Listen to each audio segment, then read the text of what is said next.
reason this got to be controversial is Germany was using their submarines to attack Allied ships, which was a violation of international law.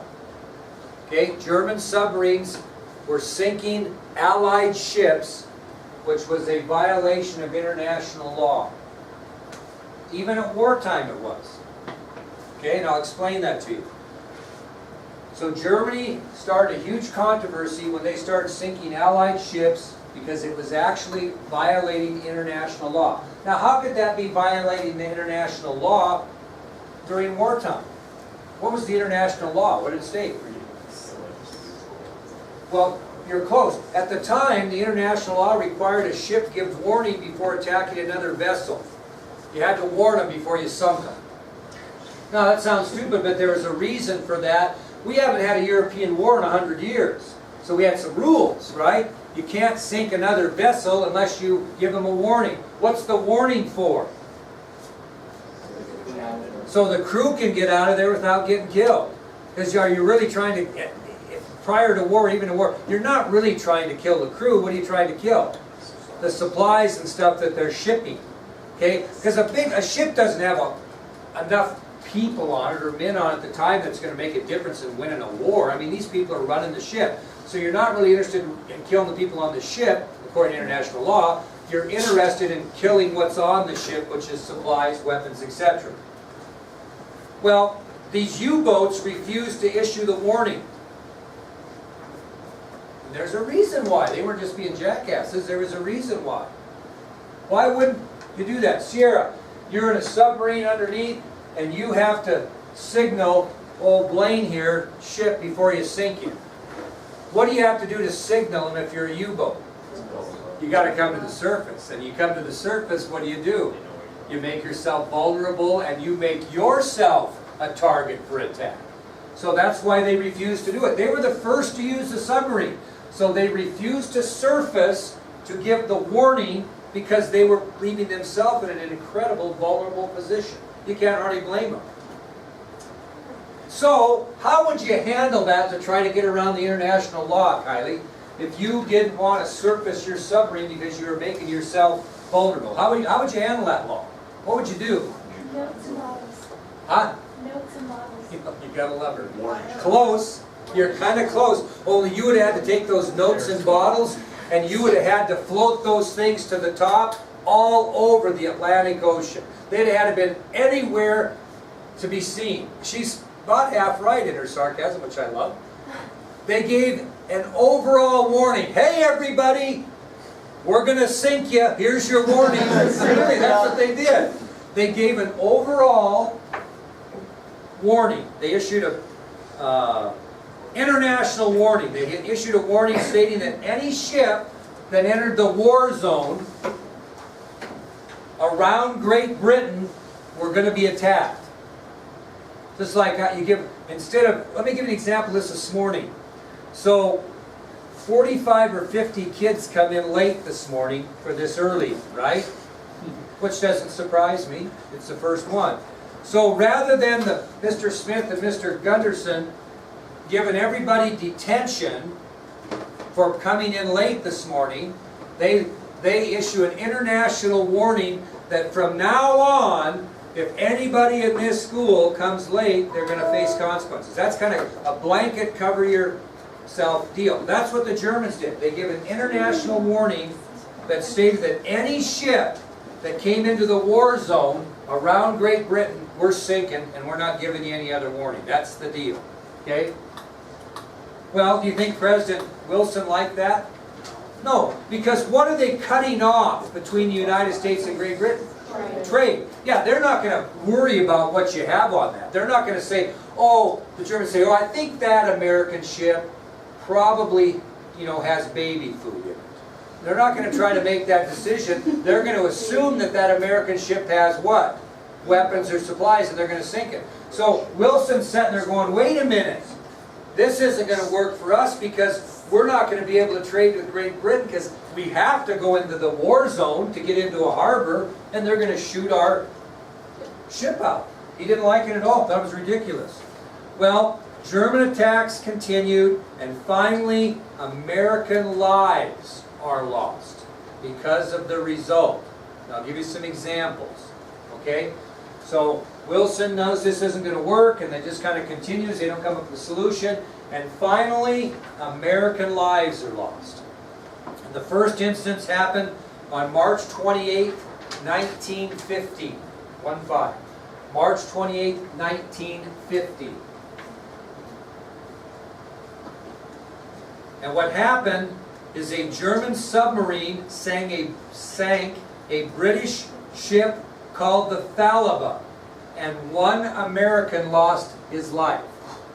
On March 28, 1915, a German submarine sank a British liner, British boat called the Thalaba, and one American was killed on March 28, 1950. Were we happy about that in the United States, even though it was one life? Were we thrilled to death? If it was Carly's life, by God, I'd be mad. So I don't, somebody said, oh, it's only one life. What's Carly? Carly's my gal. Not going to have her killed. So Wilson's upset, right?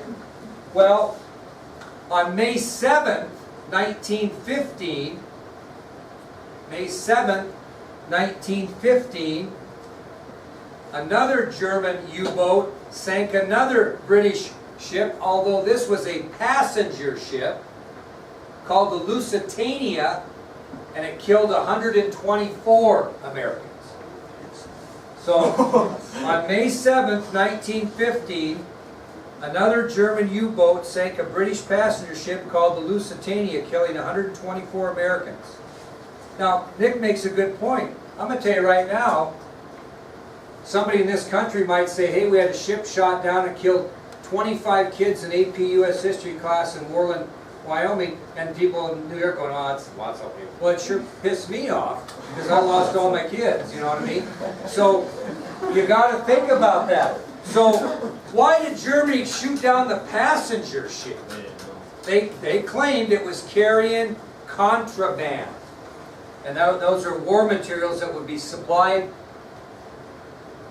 to one warring nation by a neutral nation. Contraband is not one warring nation to an ally that's at war. Contraband, when you're smuggling contraband, it's going from a warring nation, going to a warring nation by a neutral nation. That's contraband. It's not called contraband if you're together. You see what I'm saying? If you're there. So what they're doing is, what happened is Germany says, hey, sorry we shot down your ship and killed 124 Americans, but we know that was carrying contraband. Okay? Well, President Wilson was upset. And he basically told Germany, you better knock this off. Another incident of this nature of violence against Americans will not be tolerated by the United States. And what was Germany afraid the United States would do? Come join the effort. Yes. Thank you. I don't even know that. I don't have that information because, frankly, I'm like everybody else. I only care about the 25 in here. No, I don't know that. But there were a lot of people killed, including 126 Americans, 24 Americans. Now, what did Germany do when Wilson kind of gave them the ultimatum? Well, actually, for the next 2 years, they kind of knocked it off. Yeah, for 2 years. No, they did get kind of spooked. Because for the next 2 years, Germany used submarine warfare only sparingly, because they did not want to provoke the United States into entering the war on the side of the Allies. So actually they did take heed to his comments.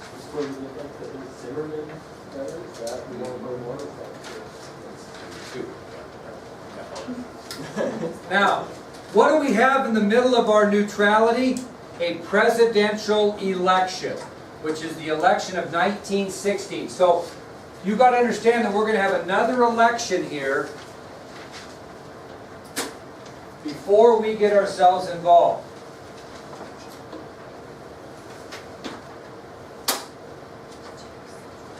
Okay, who are the Democrats going to nominate for re-election? President Wilson. And he was the candidate for peace. That's what he kind of campaigned on, and that's what the Democrats campaigned on, was the candidate for peace.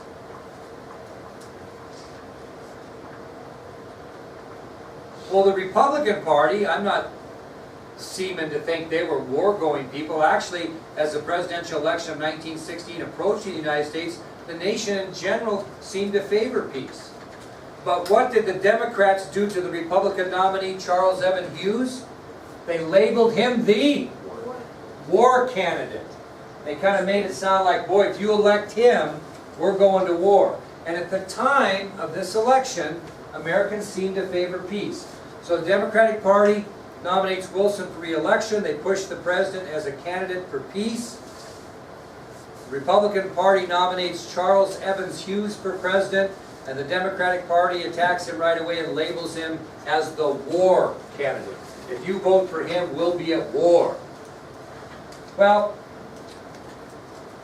everybody kind of thought Wilson would win the election quite easily. Surprisingly, this was a pretty close election, and that makes a point. Now, when do your early returns come in? From what sections of the country? You're going to find this out here in November. Where do your early returns come in? Because they're 2 hours ahead of us. The East Coast and some of the North. So when the early returns came in the election of 1916 in the North and the East, President Wilson was actually trailing by a large margin. Okay? When the early returns came in from the North and the East, Wilson was getting beat quite handily. Matter of fact, Charles Evan Hughes, after seeing those results, was so confident that he went to bed on election eve believing he would be the next president of the United States. He didn't even stay up to see if he really won. He went to bed because he really felt he had a comfortable enough lead in the North and the East and would gain enough in the South and the West that he would win. He went to bed thinking he was going to be president. How do they know overnight? Well, Not like they have internet.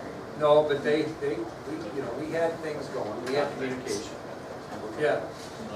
I'm going to tell you a story just a bit about that. But anyway, let's get through this. Well, what happened is when the returns came from both the western and southern states, Wilson just dominated the South and the West. Just dominated the late returns.